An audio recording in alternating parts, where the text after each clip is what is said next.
Saludos con todos. Bueno, nosotros somos estudiantes del Instituto Tecnológico Superior Japón, del área de mecánica automotriz. Bueno, nosotros vamos a realizar una simulación de un circuito neumático, aplicando al sector automotriz.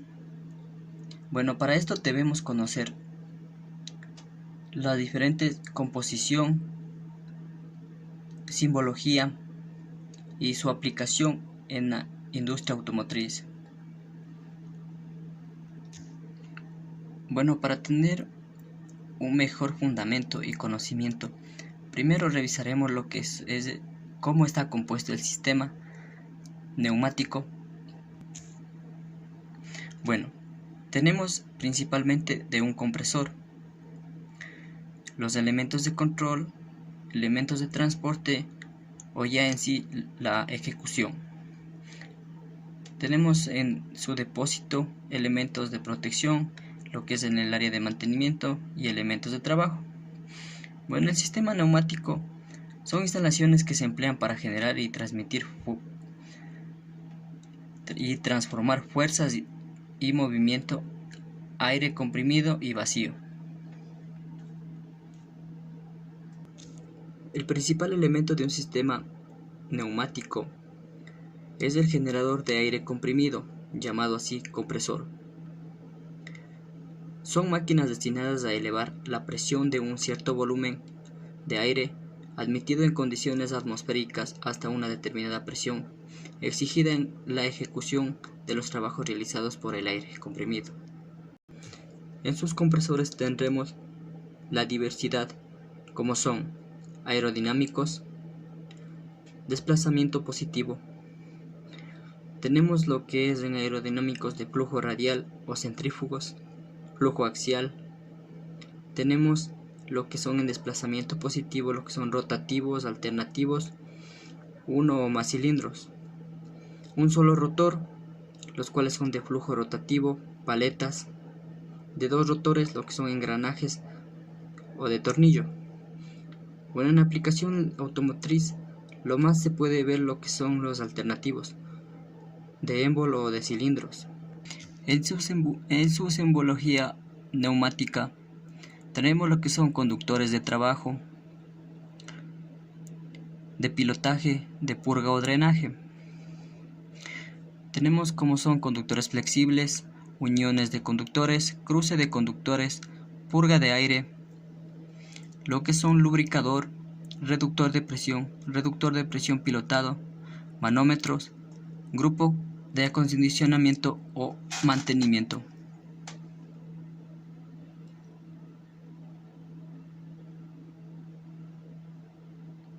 Todos estos símbolos los vamos a utilizar en el programa para la aplicación. Es por eso que debemos conocer y reconocer cada uno de estos símbolos. Tenemos lo que son válvula antirretorno pilotada, selector de circuitos. Tenemos lo que son válvulas con número de vías y posiciones, como son de 2 vías y 2 posiciones, 3 vías, 2 posiciones, 4 vías, 2 posiciones y así respectivamente, según sea su aplicación.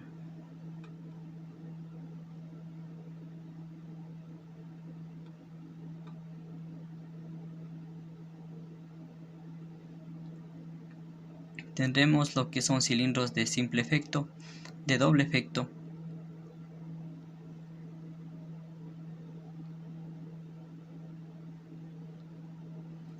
tenemos lo que son ya válvulas, tenemos lo que es en el aparato, símbolo y el descriptivo.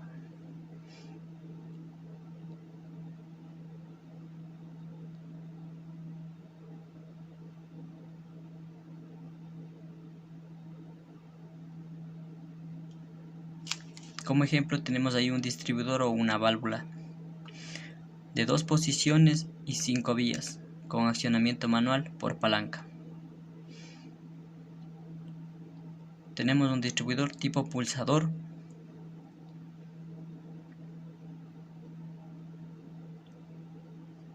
Tenemos un distribuidor de accionamiento mecánico, de accionamiento por electroimán, de accionamiento por resorte y retorno de posición inicial. Tenemos electroválvula. Tenemos silenciadores. Son válvulas antirretornos. Tenemos válvulas de regulador de caudal, selector de caudal, temporizadores, presostatos, cilindros, válvula directa, válvulas inversas o válvulas de reducción.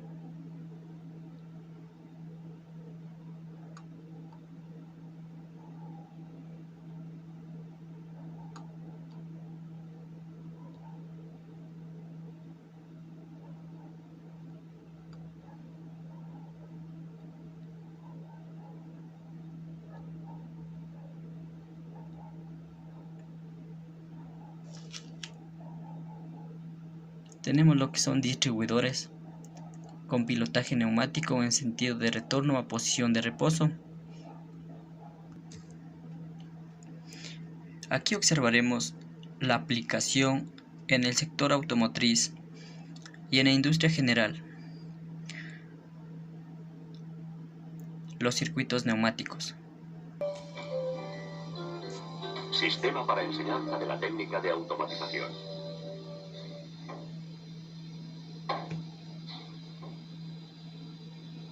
Lo que ve usted aquí no es magia.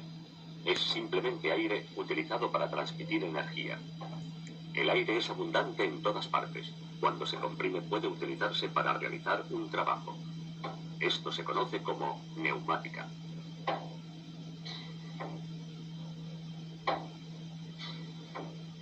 Aquí el aire empuja un dispositivo, desplazándolo adelante y atrás. Está gobernado por un sencillo sistema de control neumático. Accionando el pulsador, se envía aire al cilindro. La válvula de control en el centro de este circuito determina qué lado del cilindro recibe aire. La válvula de pulsador debajo del circuito envía señales a la válvula de control. Por ello, el aire comprimido actúa indistintamente como medio de trabajo o de control.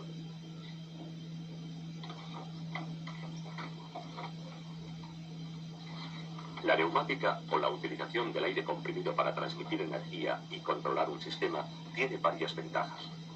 Veamos algunos ejemplos de cada una de estas ventajas. El aire comprimido es rápido. Por ejemplo, pueden alcanzarse tiempos cortos de ciclo en aplicaciones de montaje automatizado. Al mismo tiempo es seguro ante sobrecargas. Si la máquina se bloquea, no se quemará ningún motor neumático ni ningún componente del circuito.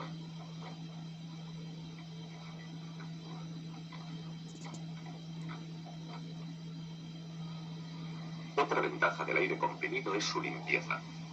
Esto es muy importante en la industria textil y en la industria de alimentación, donde las condiciones sanitarias son de vital importancia. La neumática es segura. La razón es que el aire comprimido no arde ni explota, pudiendo trabajar en una amplia gama de temperaturas. Además, el aire de escape puede descargarse directamente a la atmósfera. Los sistemas neumáticos se utilizan ampliamente en aplicaciones de salas limpias, por la misma razón de su limpieza, baja combustibilidad y elevadas velocidades de funcionamiento.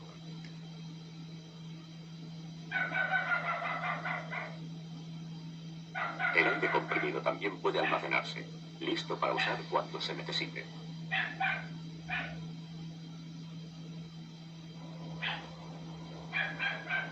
Otra ventaja es que el aire comprimido no se destruye cuando se expone a elevadas temperaturas, permitiendo así un funcionamiento seguro bajo una amplia gama de temperaturas ambientales.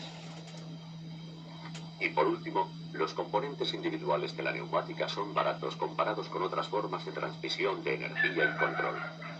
Unos pocos principios básicos de física le permitirán comprender mejor los sistemas neumáticos y su funcionamiento. Empecemos definiendo la presión. La presión atmosférica se halla presente en la Tierra por todas partes. Generalmente se la considera como una constante a nivel del mar de 100 kilopascal, abreviadamente kPa. Todas las mediciones de presión tomadas utilizando la presión atmosférica como punto cero se conocen como presión relativa o P sub G. Los manómetros montados en los circuitos neumáticos generalmente indican la presión relativa. A partir de este punto, siempre que P se utilice sin un subíndice, significa presión relativa. La presión del cero absoluto se halla 100 kilopascal por debajo de la presión relativa. Cualquier presión por debajo de la relativa se denomina vacío o P sub V. Por ello, la presión absoluta es la suma del vacío más la presión relativa. Como los demás gases, el aire no tiene forma propia. Adopta la forma del recipiente que lo contiene. Cuando el aire se comprime, está almacenando energía. Cuando el aire comprimido se libera de su recipiente, puede utilizarse para realizar trabajos, como mover un objeto. En resumen, la energía mecánica de una bomba que se mueve alternativamente puede convertirse en aire comprimido. La energía puede almacenarse en un recipiente, en este caso el globo. Cuando se necesita, esta energía puede convertirse de nuevo en energía mecánica, como se demuestra desplazando este camión de juguete. Otro ejemplo de conversión de energía. En este caso, la presión de aire es aplicada directamente al cilindro. La fuerza generada por el aire comprimido es convertida de nuevo por el cilindro en energía mecánica, levantando la carga. A continuación vamos a estudiar la relación entre el volumen y la presión. El volumen de este cilindro es de 2 litros y su presión, según indica el manómetro, es de 100 kilopascal. Esta relación puede describirse por la fórmula V por P igual a constante. Para comprobarlo, empecemos introduciendo los dos valores en la fórmula. Multiplicando estos dos números, obtenemos el valor 200. Cuando empujamos el émbolo reduciendo el volumen del cilindro a la mitad, el manómetro indica 200 kilopascal. Aplicando estos nuevos valores en la fórmula, nos da un resultado de 200. Si seguimos empujando el cilindro hasta que el volumen se reduzca de nuevo a la mitad, obtenemos un volumen de medio litro y 400 kilopascal. Con los nuevos valores se obtiene de nuevo el valor constante de 200. Este ejemplo demuestra la relación existente entre la presión y el volumen. Para todos los volúmenes, el producto de ambos valores permanece constante. Ahora examinemos este concepto en la práctica. Si tenemos un compresor cuya relación de compresión es de 7:1, puede utilizarse esta fórmula para determinar la presión de salida. En este ejemplo, los valores conocidos son el volumen inicial V1 de 7 litros, el volumen final de 1 litro y la presión atmosférica P1. Para determinar la presión de salida, despejar P2 e introducir los valores dados. Esto nos dará una presión de salida P2 igual a 700 kilopascal. Si le restamos la presión de entrada P1, el compresor habrá incrementado la presión en 600 kilopascal.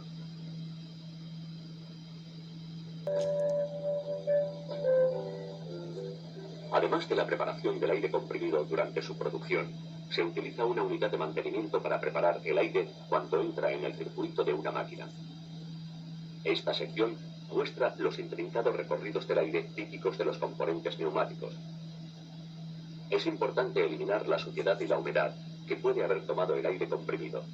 La suciedad podría obstruir el paso del aire comprimido y el agua podría causar la oxidación de válvulas y rácores.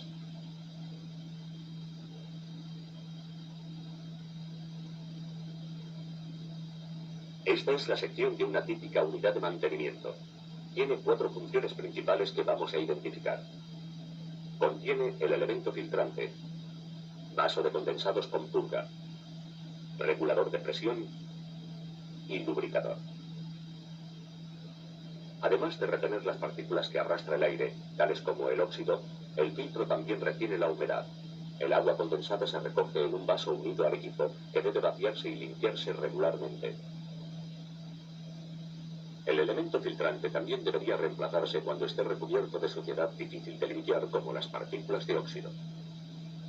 La presión del aire en la red de distribución normalmente es más elevada que la presión utilizada en los circuitos de las máquinas.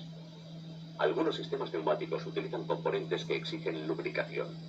El lubricador de la unidad de mantenimiento añade una neblina de aceite al aire comprimido. Pero, atención, no debe utilizarse aceite en las aplicaciones que exijan condiciones sanitarias.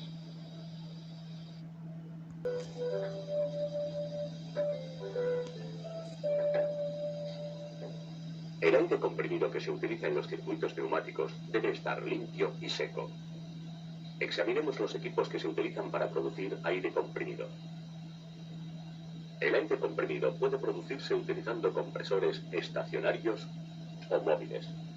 Ambos tipos utilizan varios métodos para comprimir el aire a un volumen más pequeño.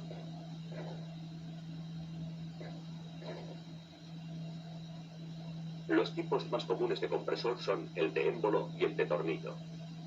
El dibujo de la izquierda representa un compresor de émbolo alternativo. Cuando el émbolo se desplaza hacia abajo, se llena el cilindro de aire. Después se eleva comprimiendo el aire. Los compresores que poseen un solo cilindro se denominan de una etapa. Cada giro del compresor produce una embolada de aire comprimido. El compresor de tipo tornillo consiste en dos ejes roscados que están engranados. A medida que giran, transportan el aire desde la entrada al lugar de compresión. Una ventaja de este tipo de compresores es que producen un flujo continuo de aire. En ambos tipos, a medida que el aire se comprime, parte de la energía se concentra en forma de calor en un espacio reducido. Por ello, muchos compresores incluyen un sistema de refrigeración para reducir la temperatura del aire comprimido. Estos dispositivos también pueden utilizarse para reducir la humedad, el aceite y la suciedad contenida en el aire comprimido. Una vez que el aire se ha comprimido y enfriado, se almacena en un depósito. Este depósito realiza las siguientes funciones. Actúa como tampón, amortiguando las fluctuaciones de presión según el consumo de aire. También permite que el compresor solamente funcione cuando se necesite dar presión al depósito. Otra ventaja es que el depósito proporciona un caudal regular de aire a los circuitos de control. Esto reduce las fluctuaciones de presión ante consumos irregulares. El depósito también ayuda a enfriar el aire comprimido. A medida que el aire se enfría, la humedad se separa del aire y se recoge en el fondo del depósito. El agua que se forma debe purgarse regularmente del depósito.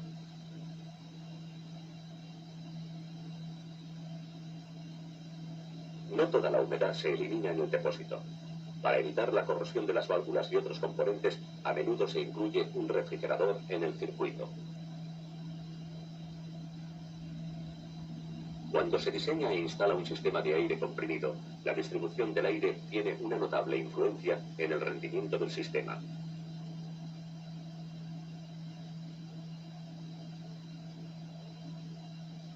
El dimensionado y la distribución de las tuberías son críticos para el funcionamiento económico del sistema. El diseño también debería permitir futuras ampliaciones de la demanda, ya que las modificaciones pueden ser muy costosas. Las derivaciones de la red principal deben entroncar desde arriba para evitar que los arrastres de agua vayan hacia las máquinas. El sistema también debe incluir purgas para poder drenar el agua condensada.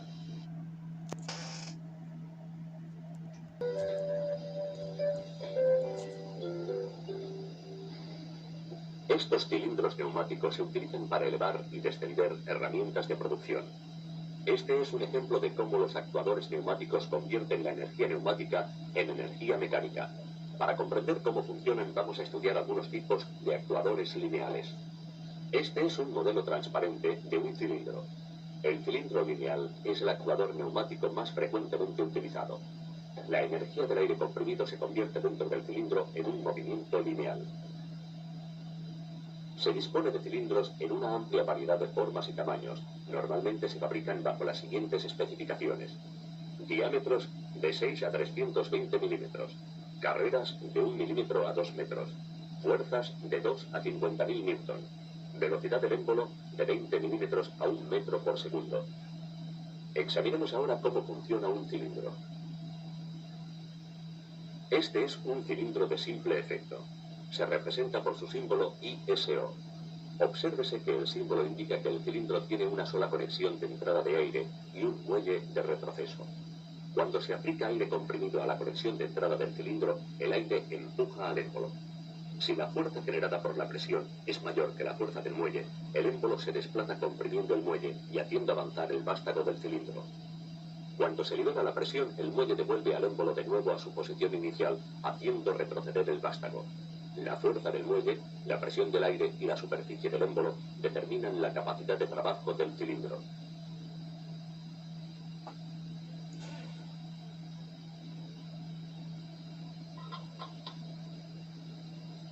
Los cilindros de simple efecto solo pueden realizar esfuerzos en un sentido, el de avance. Se utilizan en aplicaciones de sujeción o de expulsión de piezas.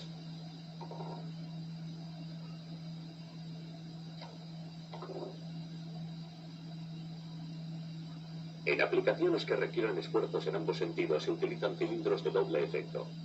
Este es un cilindro de doble efecto y su símbolo ISO. Obsérvese que posee dos conexiones de entrada y que no tiene muelle de retroceso. En el cilindro de doble efecto, la fuerza ejercida por el aire comprimido puede dirigirse a uno u otro lado del émbolo. Esto permite realizar trabajos en ambos sentidos. Observar que el área ocupada por el vástago reduce la fuerza generada en la carrera de retroceso.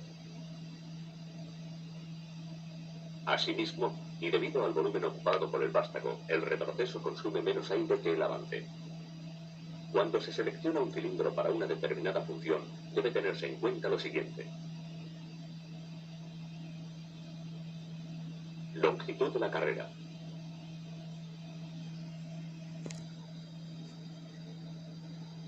Fuerza al avance. Fuerza al retroceso.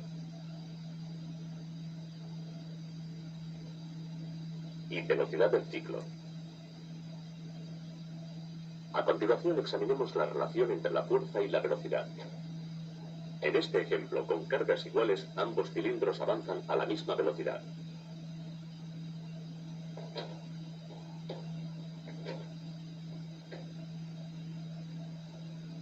Si incrementamos la fuerza del de la izquierda, el cilindro avanza más lentamente.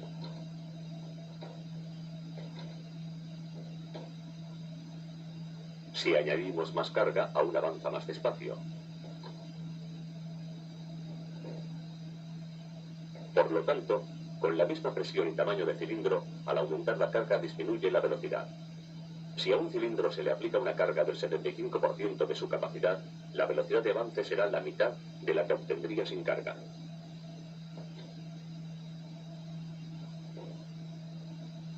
Veamos ahora el efecto de los cambios en la presión.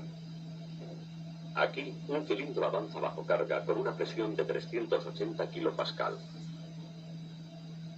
Si el peso de la carga se dobla, el cilindro ya no avanzará hasta que la presión se incremente a 600 kPa. Esto demuestra que hay una relación directa entre la presión de funcionamiento y la carga.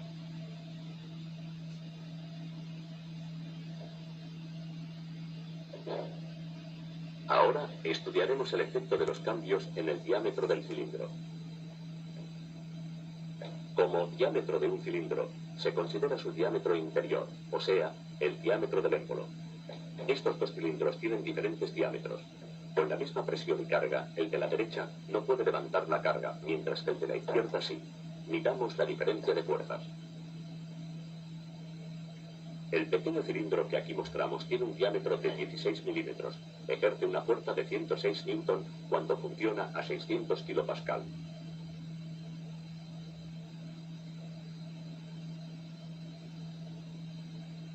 Un cilindro con un diámetro de 25 milímetros a la misma presión ejerce una fuerza de 262 Newton. Cuando se aplica la misma presión a un cilindro de 32 milímetros, se produce una fuerza de 418 Newton. Esta relación se muestra con la fórmula: la fuerza F es igual al área del émbolo A multiplicada por la presión P. El diámetro del émbolo afecta directamente a la fuerza, velocidad y consumo de aire del cilindro.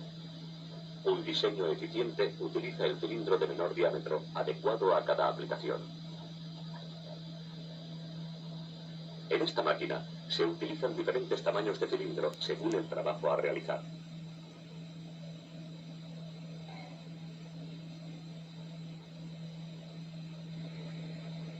Por ejemplo, el desplazamiento de los materiales requiere una fuerza diferente que la sujeción o el movimiento de herramientas pesadas.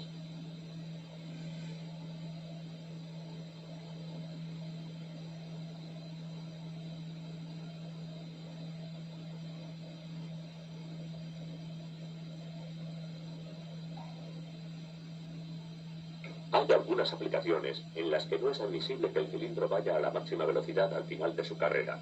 Estas aplicaciones exigen un cilindro con amortiguación de final de carrera regulable.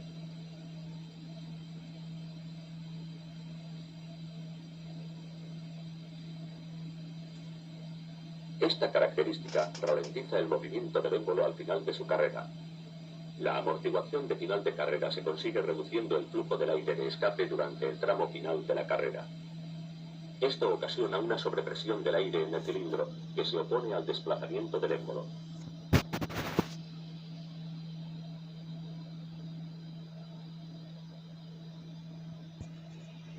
A continuación examinemos otros tipos de cilindros. Por ejemplo, este cilindro de doble efecto posee doble vástago.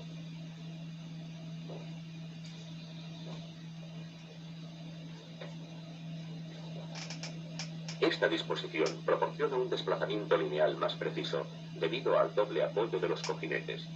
Cuando hay cargas desplazadas en el eje del cilindro, el vástago sufre esfuerzos laterales que pueden compensarse con los cilindros de doble vástago. Otra ventaja del cilindro de doble vástago es que el lado no utilizado puede aprovecharse para otras funciones, como la detección de la posición.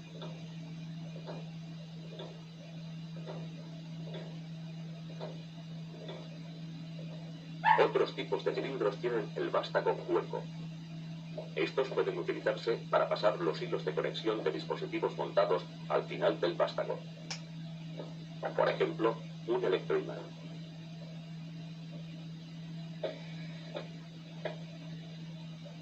O pueden utilizarse como conducto para vacío o líquidos, como el aceite. Estos cilindros tienen los extremos del vástago roscados interiormente para facilitar su conexión. Este cilindro no tiene vástago.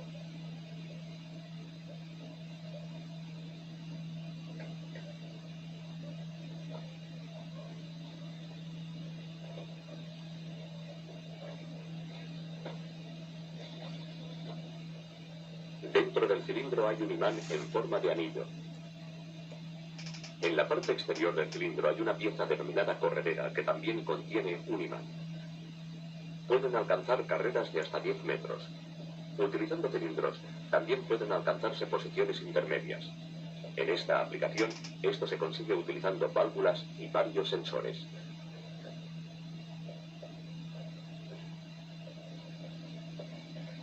Otra forma de multiposicionado es la que utiliza dos cilindros de doble efecto unidos por sus culatas. Si los cilindros son de carreras diferentes, esta disposición puede alcanzar 4 diferentes posiciones.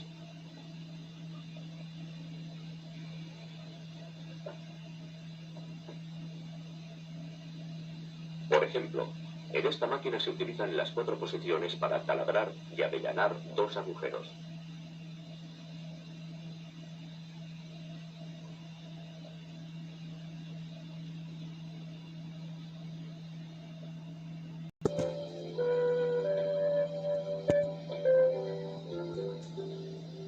Los cilindros convierten la energía neumática en energía mecánica.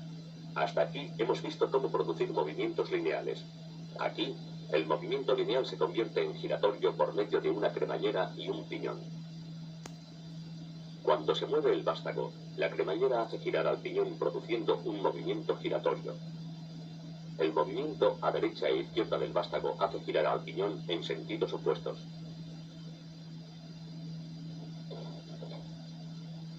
Esta máquina utiliza un cilindro giratorio para convertir la energía neumática en una gran fuerza para una operación de estampado.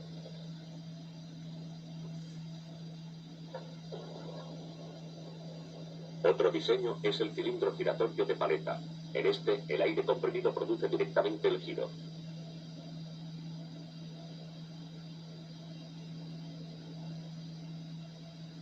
Funciona igual que un cilindro de doble efecto con topes fijos en ambos extremos de la carrera y realiza esfuerzos en ambos sentidos.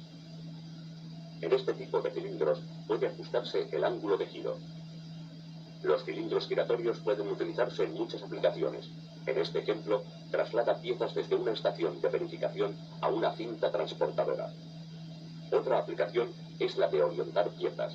Aquí se utiliza uno de estos actuadores para girar piezas que han de ser mecanizadas por el lado opuesto. Símbolo Es el de un actuador giratorio con ángulo de giro limitado.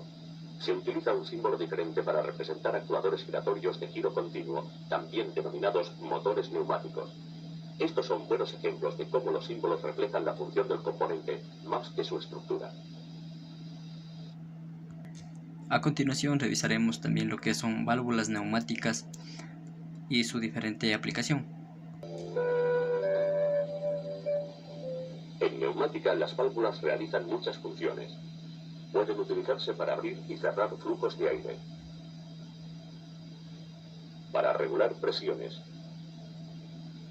ajustar caudales y para dirigir el flujo por diferentes conductos.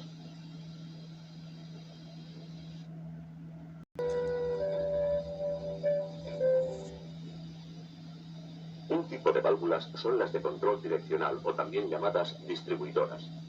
Tienen tres funciones básicas: cerrar el aire, abrir el aire y distribuir el flujo. Las válvulas distribuidoras realizan todas estas funciones cuando se conectan a un cilindro. A continuación, examinaremos los tipos de válvulas distribuidoras.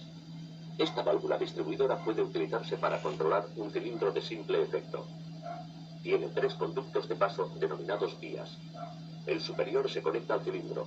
Abajo a la izquierda se halla la vía de descarga y la vía de la derecha se conecta a la alimentación de aire comprimido. La válvula también tiene dos posiciones. Debido a estas tres vías y a sus dos posiciones, se le denomina válvula distribuidora 3-2 de vías. Por el diseño del cierre y las juntas se denomina válvula de asiento. Las válvulas distribuidoras 3-2 se representan por el símbolo ISO mostrado a la derecha. Esta válvula se muestra accionada por pulsador y con muelle de retorno.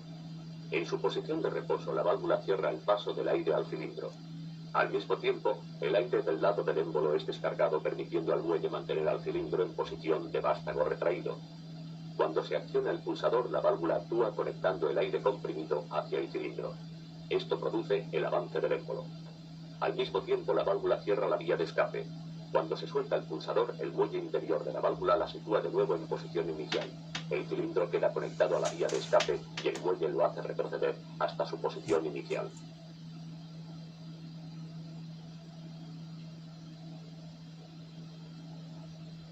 En esta aplicación industrial de una válvula distribuidora 3-2, cuando se acciona el pulsador, el cilindro de simple efecto expulsa las piezas terminadas de un dispositivo de sujeción. Ahora veamos otros tipos de válvulas distribuidoras, las válvulas distribuidoras 5-3 de vías. Al igual que las válvulas 3-2, las 5-2 también tienen dos posiciones, de trabajo y de reposo. Sin embargo, esta válvula tiene 5 vías. Se representa por este símbolo, ISO. La válvula de 5-2 se utiliza para controlar cilindros de doble efecto. Ambas vías, en la parte superior de la válvula, se conectan al cilindro. La vía central, en la parte inferior, se conecta a la alimentación. Las otras dos vías son los escapes. En su posición inicial, la válvula dirige el aire al lado del vástago del cilindro, manteniéndolo retraído. Cuando se acciona el pulsador, la válvula dirige el aire hacia el lado del émbolo. Al mismo tiempo, descarga el aire del lado del vástago. Cuando se suelta el pulsador, la válvula dirige de nuevo el aire al lado del vástago, descargando al mismo tiempo el lado del émbolo.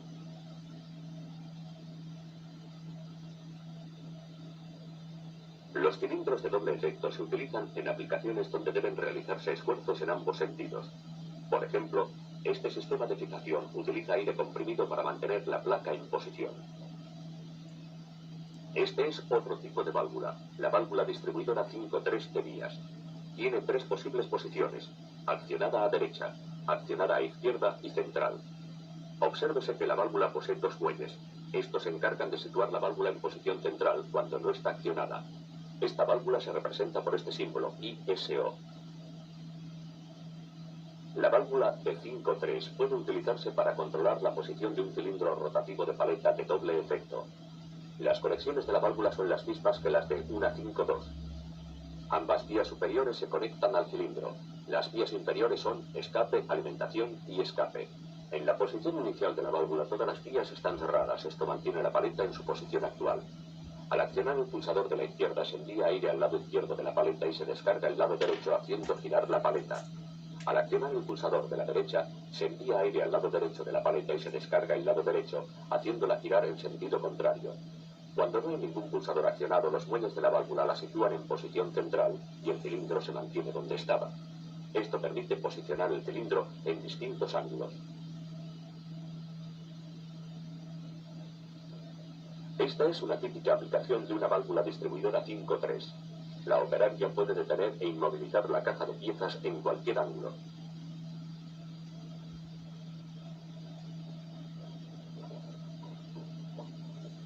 Hay dos formas de controlar las válvulas.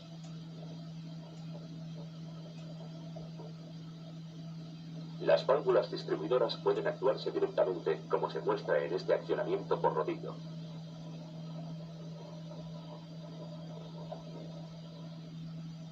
O indirectamente por otra válvula, como este pulsador 3-2 que controla a la válvula 5-3.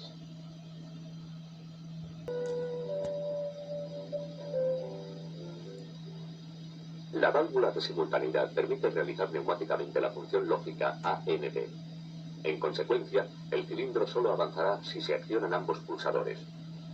Por su funcionamiento, la válvula de simultaneidad también recibe el nombre de función AND y función Y. Aquí se muestra el funcionamiento de una válvula de simultaneidad. Cuando el aire entra por un solo lado, la salida es bloqueada. Si se pierde esta señal y el aire entra por el otro lado, también se bloquea. Solo cuando están presentes ambas entradas se produce una señal de salida.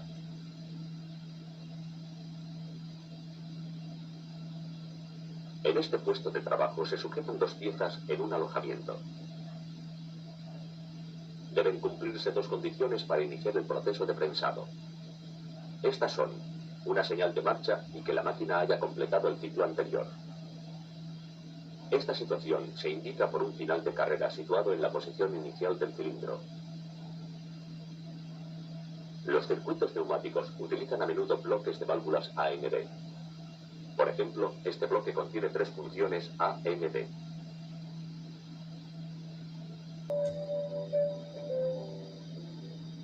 Un tipo de válvula presión es la denominada válvula reguladora de presión o también manoreductor. Se encarga de mantener constante la presión de funcionamiento. Cuando la presión de entrada aumenta, la válvula cierra automáticamente reduciendo el flujo hacia el circuito. El regulador de presión también amortigua las puntas de presión que pueden formarse en la máquina, descargándolas a la atmósfera. Todas las unidades de mantenimiento contienen una válvula reguladora de presión.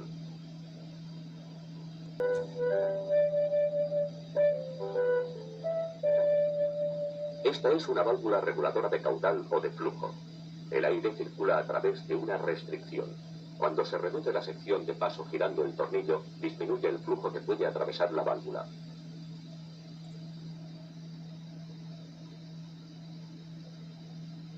Este es un regulador de flujo unidireccional. Como su nombre indica, esta válvula controla el flujo en un solo sentido. Consta de un regulador de flujo y de una válvula de antirretorno. La restricción se produce en un solo sentido. En sentido opuesto, el antirretorno abre, permitiendo el máximo paso del flujo. Una aplicación del regulador de flujo unidireccional es la de controlar la velocidad de un actuador en un sentido y permitir la máxima velocidad en el sentido opuesto. En esta máquina, el cilindro avanza lentamente y retrocede a su velocidad normal. Un tipo de válvula combinada es la válvula de secuencia. Esta válvula actúa cuando se alcanza una determinada presión.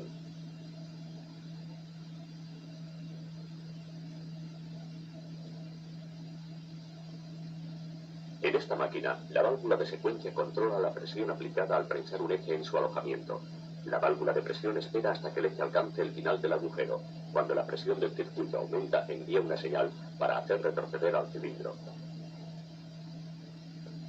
Otro tipo de válvula combinada es la temporizadora.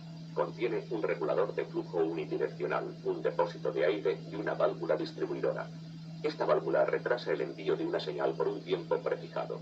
El tiempo de retraso se controla ajustando el caudal de aire que puede entrar en el depósito por medio del regulador de flujo. Una vez que el depósito se ha llenado, acciona la válvula distribuidora que emite una señal hacia el circuito.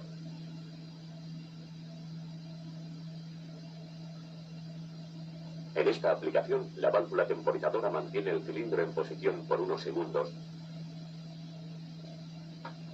para asegurar que el tornillo esté completamente asentado en el agujero. Hace poco, el vídeo nos ha mostrado dos formas de activar una válvula, directa o indirectamente. Este es un ejemplo de actuación directa. La válvula es actuada directamente por el pulsador. El control indirecto, como se muestra aquí, es la forma más adecuada de actuación, puesto que permite la separación de las señales de entrada de las de proceso. Una razón de esta técnica es que permite incluir funciones lógicas en el circuito.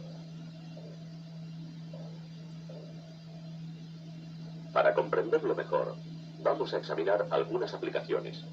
En esta máquina, la señal de entrada la proporciona la operadora de la máquina. Mientras mantenga accionados ambos pulsadores, el cilindro permanecerá extendido. Cuando suelte uno cualquiera de los pulsadores, el cilindro retrocederá. Por lo tanto, el movimiento del cilindro es controlado manualmente. Este circuito contiene un ejemplo de señal de entrada automática. Cuando el cilindro alcanza el final de su carrera, acciona sobre un final de carrera. La señal generada por el final de carrera acciona la válvula distribuidora 5.2, que hace retroceder al cilindro a su posición inicial.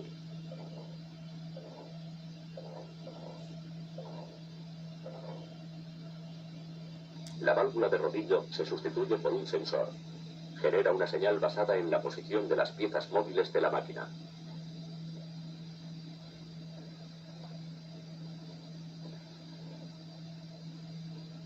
Aquí se utiliza un final de carrera para crear un circuito de retroceso automático. Después que el operario haya accionado el pulsador, la secuencia continúa automáticamente hasta que el cilindro regresa a su posición inicial. Este es el resultado de la interacción entre el vástago, los sensores y las válvulas de control. Ahora que estamos familiarizados con los componentes individuales que se utilizan en los circuitos neumáticos, examinemos cómo pueden formar un sistema de control neumático.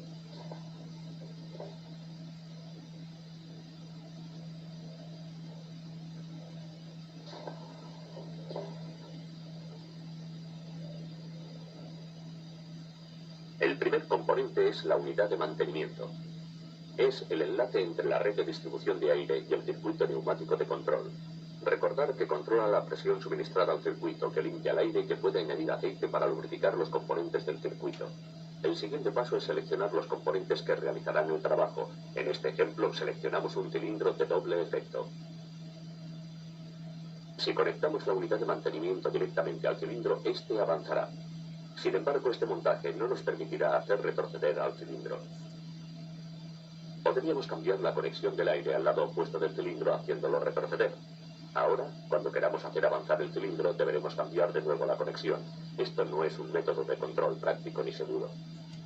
Lo adecuado es utilizar una válvula distribuidora para conectar el cilindro con la unidad de mantenimiento. Este es un sistema sencillo de control que permite una actuación directa. En la mayoría de aplicaciones es raro que los cilindros se accionen directamente. Normalmente las señales de control se emiten utilizando elementos independientes.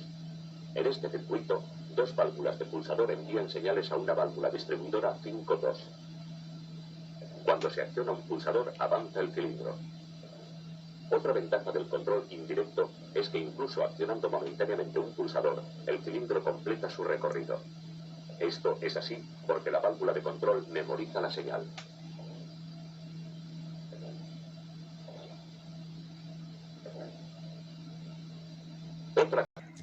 Como pudimos observar, tenemos diferentes en donde podemos aplicar la neumática, diferentes campos.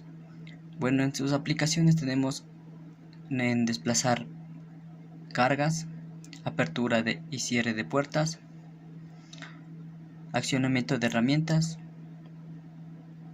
en lo que también tenemos en motores y bombas, Bueno, en sí vamos a hacer una aplicación en el programa Festo, en donde vamos a realizar un freno de máquina directamente aplicado al tubo de escape. Como podemos observar, aquí tenemos ya el programa, en donde se encuentran su diferente simbología. Como ya pudimos apreciar y estudiar, ya tenemos en cuenta todos estos símbolos, qué aplicación realizan y para qué nos van a ayudar. En cuanto aquí vamos a realizar un nuevo programa, al cual ya dije que vamos a hacer un retardador de escape de freno al escape, como tienen los vehículos pesados, como son los buses, camiones, volquetas, trailers. Bueno, aquí estamos ya en el programa. Vamos a realizar ya el circuito simulador, para lo cual vamos a utilizar los diferentes componentes, como ya vimos en la simbología, como es una fuente de aire. Necesitaremos también una unidad de mantenimiento, como todo circuito neumático debe tener. Vamos a necesitar una válvula,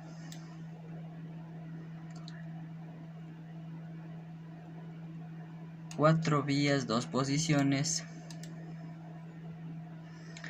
Necesitaremos también lo que es un cilindro doble efecto.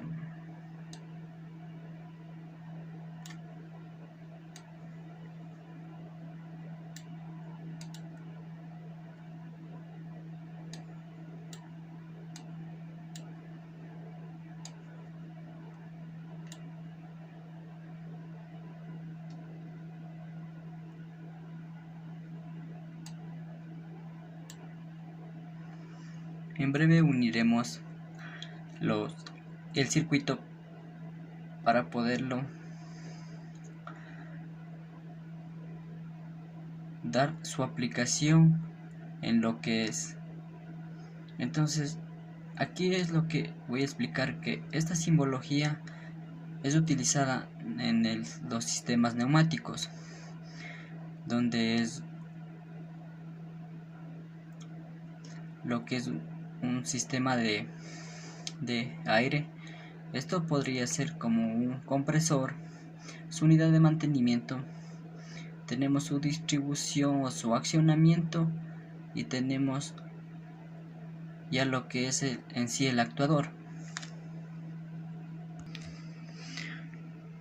Continuamos uniendo ya lo que son las líneas para su efecto del circuito.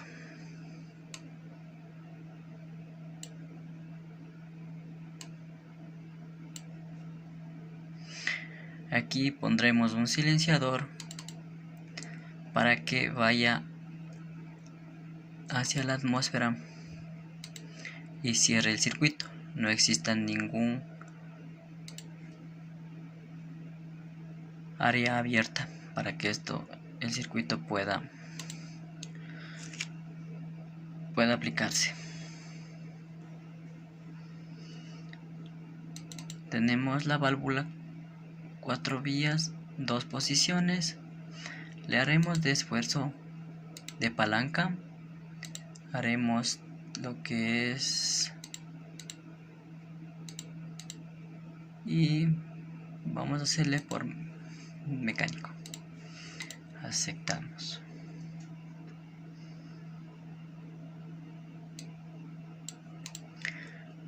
Aquí ya tenemos el esquema o el diagrama del circuito en sí, lo que está en un vehículo, como es compresor, las líneas de fluido neumático, el área de mantenimiento, donde es los filtros de purga y eso. Tenemos donde es el área de accionamiento, en este caso tenemos la válvula, y tenemos ya el cilindro en donde ya efectuará su aplicación el actuador. Vamos a realizar también por un efecto de fase para ver su modo de trabajo, el circuito y sus fases, en donde se cierra el cilindro, se abrirá el cilindro. En este caso de lo que es un sistema de escape, donde van a cerrar el flujo de gases de escape y donde en contados segundos abrirá para que retorne. Esto hará que retarde al motor en tanto en el freno y como en la salida de gases hacia la atmósfera. Aquí realizamos ya el diagrama de espacio de fase, en donde vamos a aplicar lo que es la válvula y el cilindro de doble efecto. En breve vamos a ver su aplicación y su proceso de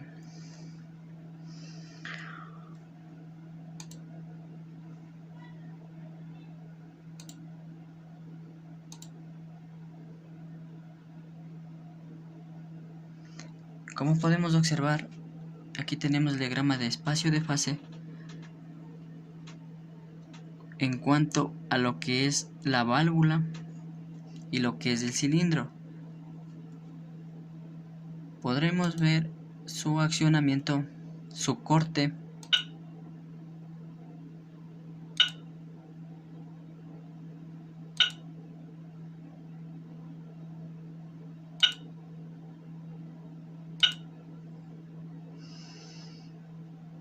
aquí podemos poner como ejemplo que el chofer o el conductor va a hacer el accionamiento desde el volante o desde el freno o el acelerador, donde abrirá y cerrará directamente el freno de máquina.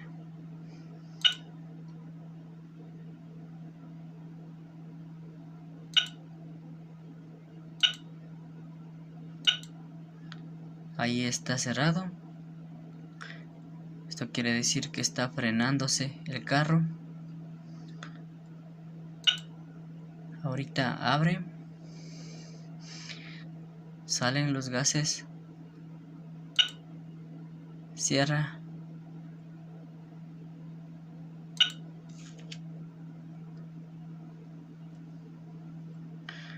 Y podemos observar el diagrama de espacio de fase.